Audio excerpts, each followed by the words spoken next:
Hello, I'm Christopher Cedar with Big Sky Property Solutions, and today I'm here with Jamie Pearson. Hi. Jamie is the president of the Big Sky Real Estate Investors Association in Billings, Montana, and an accomplished real estate investor in Billings. Jamie, how are you? Great. Awesome. All right, let's get started. First off, tell me a little bit about yourself and how you got started in real estate. Well, I was born and raised in Absaroka, Montana, and let's see, I'm married and I have 2 kids, and I've been investing for about 12 years. Okay. Okay. And what kind of real estate investing do you? I do everything. Everything. I buy flippers. I have rentals. I would consider myself mostly a landlord, but you know, early on in my investing career, when I was buying rentals, you just do whatever deals you can put together when you're first starting. We are the classic rags to riches story. Had no money, no credit. Like, we had worse than bad credit. We had no credit because we came over from Europe, and they wouldn't transfer the FICO score over. So everyone, you know, on the banking side wondered, well, how are you 30 and have no credit? Were you in prison? And, you know, that's worse. It's hard to recover from no credit. So we basically just put a lot of creative financing deals together to start off with. The first deal I ever bought was a 7-plex. I had a assumable first, a bank that did the deal for me because my grandpa kind of put pressure on them on the second. Seller carryback third, and I put the closing costs on a credit card.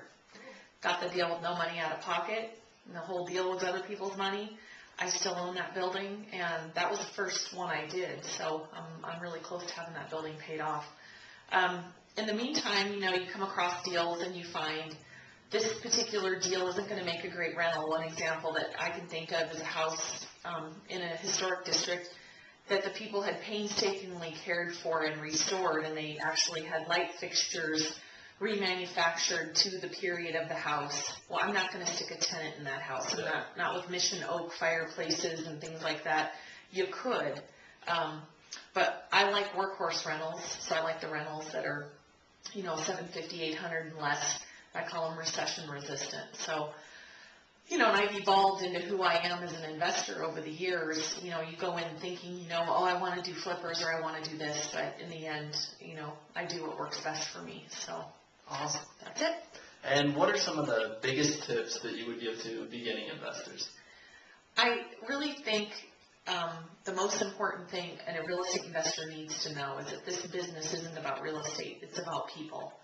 And I think in the end of the day, no matter what deal you're putting together, the person on the other end of the deal is a human being that has some issues. If they're a distressed seller, there's a reason that they're distressed.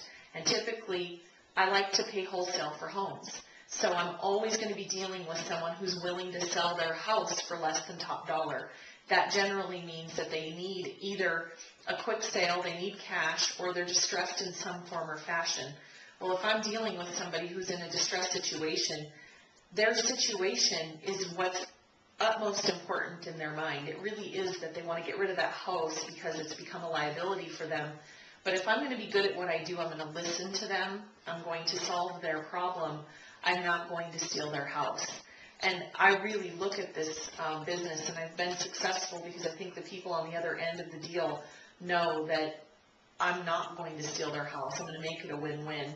And if I can't make it a win-win, I will tell them, I need to be your last resort. Keep me in your back pocket. And if you can't figure something else out, give me a call. I'll always be here. But here's what I think you should do instead of selling your house to me. First, you should do, usually I refer them to a realtor.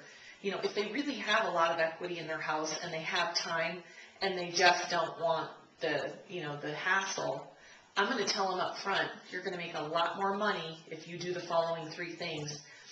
I think a lot of investing gurus think I'm nuts for doing that, but we live in a really small community. And you're never going to find somebody in this community that thinks I've done something other than be honest, upfront, and transparent. And I think that's the key in this community and any other community, is to be honest, upfront, transparent, and help people solve their problems. Yep, I totally agree. Okay, next, what are 3 books that you would recommend? I think number 1, it's got to be Rich Dad Poor Dad. I think it has to be. I agree. In the end, people reading investment books, that's really the beginning, the foundation of it all. I think everybody, to get into real estate, picked up that book and read it. And I read it after I already owned probably 25, 30 properties and had heard about it, but ultimately really resonated with what was going on in the book, because the part that I think got me into real estate investing is that I'm kind of unemployable. I mean, we say that as a joke in our industry, but it's really true. Both my husband and I haven't enjoyed working for other people, and my biggest complaint is having someone tell me how much I make, tell me how when I can take vacation, that I can or can't go to something that my kids have going on. Yeah. That's not my life, so being employed had never really worked for me.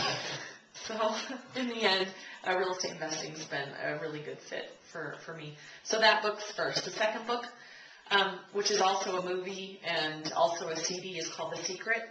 And that's the basis of my life. It's not just positive thinking. It's about really visualizing what you want to have happen and believing that it's possible. And I think people who live with an abundant world and in an abundant world have an abundant life, and people who are living in fear and live in lack, and have things to be afraid of. So I think you attract to yourself what you think about. Yeah, I totally agree. The Secret's that book. And then the third book, it was hard for me to pick the third book because those are the top 2. One that comes to mind is How to Win Friends and Influence People. One is Think and Grow Rich by Napoleon Hill. One is The Millionaire Next Door, which I really like. And what I realized in the end is that, the other tip, when I was thinking about what were my top tips for investors, one of them is to realize that, even if you're someone like me that's been doing this for 12 years and has amassed, a portfolio of real estate, I know there's more that I don't know than there is that I do know, and I'm always trying to learn something new. And I'm always amazed about what's out there. So I'm listening to a guy in my car right now about wholesaling, and he's blowing my mind. He's awesome, and I've been doing this for a long time, and I'm hearing a lot of new good stuff. And I think that's it in the end, is there's as many people as there are walking the earth or being in real estate. There's that many great ideas and that many ways to approach, any deal, any house, any person, any project. So I try to just be open-minded, and I think that third book would be all of them. Read them all. I agree. And then, last, just tell us a little bit about the Big Sky Real Estate Investors Association, what it is about, when, and where you can attend a meeting. Okay, Big Sky REIA is a group I started about 5 years ago. We have about 70 members. We have about 200 on our list. And what we are is a group of people that do wholesaling, rehabbing, flipping, landlording, lease options, short sales, any type of real estate investing. We've got people among us that are doing it. We have experts, we have beginners, and it's a place where you can meet people that are doing what you're interested in doing, who may be a little bit better, that might mentor you, or who may be a little bit worse, that you might be able to partner. It's a networking and education group is what it is. We meet the last Thursday of every month. The meeting's at the Learning Center at AmeriClean at 1119 Maggie Lane, and the doors open at 6 p.m. We have a website, which is www.thebrick.org, B-R-I-C, no K. And what I would say is that, like any other REIA, our REIA strives to help people get better at what they do, but obviously we can't guarantee that everyone you come in contact with, is honest, is an expert, does what they say they'll do. So the other tip I would give a new person is do your due diligence. So even if the person on the other end of a deal, I met them at Brick and they're really great, well, do your due diligence, because they might be really great, but they can't analyze a deal through your eyes and through your pocketbook, through your set of skills.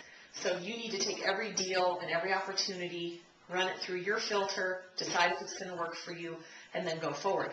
But Big Sky REIA, or BRIC is our acronym, is a great place to get deals too.